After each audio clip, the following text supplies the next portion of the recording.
او د سمیع الحق ناحق زوی باوړه منافق راپسېږي د پاکستان د دفاع جنگ په افغانستان کې کوي. خدای دې هغه طالب تباه برباد کړي چې د پاکستان د دفاع جنگ په افغانستان کې کوي. ولې دا تړون وي چې ستا دا نه کاته چې د امریکایانو ستا د مدرسې په مخ کې تېرېدو دا قرآن دوه رقمه څنګه د باوړه د بېادبي د مافي د ډبګرۍ جوړه چې تا ته د امریکایانو نه ښکاره کېده چې دلته تللی د مهمات د تیاري د نه کاته چې په افغانستان باندې بمباري کوله چې ته اوس زموږ جهاد هم شرمې طالب هم شرمې زما مجاهد هم شرمې او جهاد د پاکستان د دفاع جنگ به کوئ. د پاکستان د دفاع جنگ خو د ایلمنډۍ د دفاع جنگ دی. د ایلمنډۍ د دفاع جنگ موږ وکړو. دغه ویډیو ما سره شته دا تاسې وګورئ دا تاسې وګورئ. زه وګوره یو خبره کوم چې زه د مولایانو خلاف نه یم خو قسم په خدای چې منافق مولای منافق قاری او قرآن په افغانستان کې یو رقم ترجمه کوي او په پاکستان کې بل رقم ترجمه کوي. په رب العالمین باور وکړه چې زما پلار ورور شي چې دې خلاف یم ځکه چې دا د اسلام خلاف دی. دروغ وي دروغجن دي. دا ویډیو واورئ. دا د مولا د خواهش چې طالبانو ته وي چې اخره پورې به د خپل خاورې حفاظت کوي. د پاکستان د دفاع جنگ په افغانستان کې کوي چې د امریکا پاکستان ته رانشي. باوړه ورشه اوس هم په اسلام آباد کې په زرهاو امریکایان پراته دي. ته خو ورشه هلته یو بیان خو وکړه چې په دا بل مخ دې چپه کوي که نه دې چپه کوي.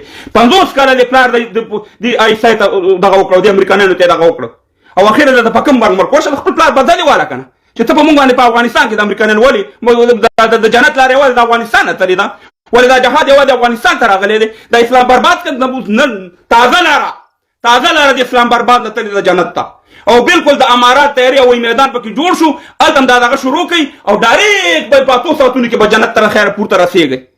موږ نور په افغانستان کې نه جنګ کوو او نه جهادونه کوو.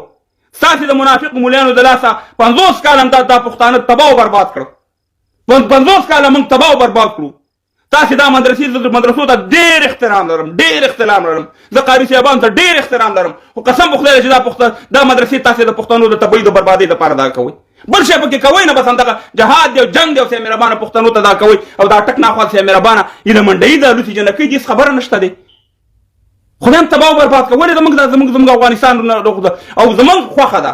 واورئ د پاکستان منافق مولیانو او منافق یې راته ښیم که په افغانستان کې د جنکو تعلیم بند دي که زموږ ملي بیرغ نه وي که زموږ هره مسله وي ستاسې پکې کار نشته.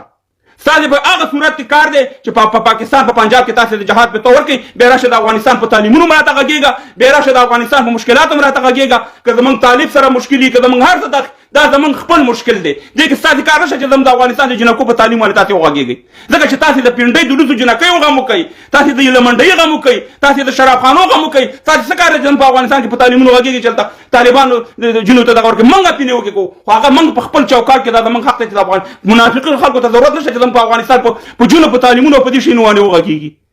او دا ټولې برنامې زه ګورم او زه نه چې ټول افغانان یې ګوري دا د منافقت نه ډکې دي. تاسې خپل د پاکستان کې ولې د جهاد فتوا نه ورکوئ؟ ولې د سوات په خویندو میندو غیرت نه کوئ؟ د پاکستان منافق مولیانو ولې د باجوړ په خویندو میندو غیرت نه کوئ؟ ولې د وزیرستان په خویندو میندو غیرت نه کوئ؟ چې تاسې هغه خلک اصلي چې کله 2021 کې امریکایان راتلو د قاضي حسین احمد نه نیوله تر سمیع الحق او دا ناحق او بلانې حق دغه ټول تاسې امریکایانو سره د امراګانې مې ووتې چې یاره تر پدلامانه پورې تاسې دغه امریکایانو سره دغه وکړه چې ورشي په افغانستان باندې ډرون حملې وکړي په افغانستان باندې دغه وکړي د طالبانو حکومت خوا کوي. نن راځئ چې مهربانه یو ورځ راته جومات کې چانده راغواړي چې جومات کې چانده وکړي افغانستان کې جهاد دی بله ورځ راځي بیا د طالبانو حکومت ته وایي چې دا د امریکایانو حکومت دی او داسې مهربانه دا کوي پلاني د اسلام په خلاف باندې دي. ولې موږ ته ړانده ښکارو کاڼه درته ښکارو بې عقل درته ښکارو؟ هغه وخت لاړو چې تاسې موږ استعمالولو هغه ټیم لاړو تېر شو اوس موږ افغانان الحمدلله خیر شوي وو موږ تاسې ډېر استعمال کړو په ډالر هم خرڅ کړو اسلام هم بدنام کړم دغه تاسې منافقینو رذیلانو. هېڅ مشکل نه موږ پوهېږو طالب پوهېږو داخلي معاملو کې به د پاکستان منافقو مولیانو او د سمیع الحق بیا داخلي معاملو کې به ګوره بیانونه نه ورکړې چې دلته بیا بېرابره ټیک ټاک روم خبره فر یو ته دې بیا خېجو تاسې کار نشته زموږ په داخلي معاملو کې په افغانستان کې. اوس غواړئ والله چې ما تاسو په دې لایفونو کې ویلي قسم په خدای چې دا باجوا هغې وخت کې مې دا ویډیو کړ ما په خدای چې دا باجوا د کابل په تخت کې نه وه دوی به بیا ورور د جهاد په تور کې والله چې حضرت عمر چې نه راژوندی کېږي چې دلته د افغانستان په تخت کې نه دوی به د جهاد په تور کې دا د پاکستان مولیان یو نظام هم زموږ نه دی خوښ نه وروره نه ډیموکراسي خوښه ده نه اسلامي نظام خوښ دی نه پلان ټول مدام د افغانستان د جهاد او د فساد خبرې په افغانستان کې کړي چې څه رقم زموږ نظام چپه کړي. موږ نظامونه نور د ټوپک د لارې نه چپه کوو موږ نظامونه ما ان شاء الله د قلم او د سیاست ته لارې به موږ مخکې ځو. دا زما وطن دی، دا د لر او بر افغان وطن دی. دلته به د جنګ میدان بیا نه جوړوئ، دلته به امریکایانو او نور هیوادونو ته دغه نه کوئ، نه به د ISI پروژې دلته عملي کوئ. نور په دې حته کې به ان شاء الله نور جنګ نه کیږي. موږ به خپل هر مشکل چې وي د سیاسي د لارې او د قلم د لارې به موږ مبارزه کوو. څوک چې جنګ خوښوي موږ نه جنګیانو خلکو سره ځو او په هغه خلکو باندې توند حالت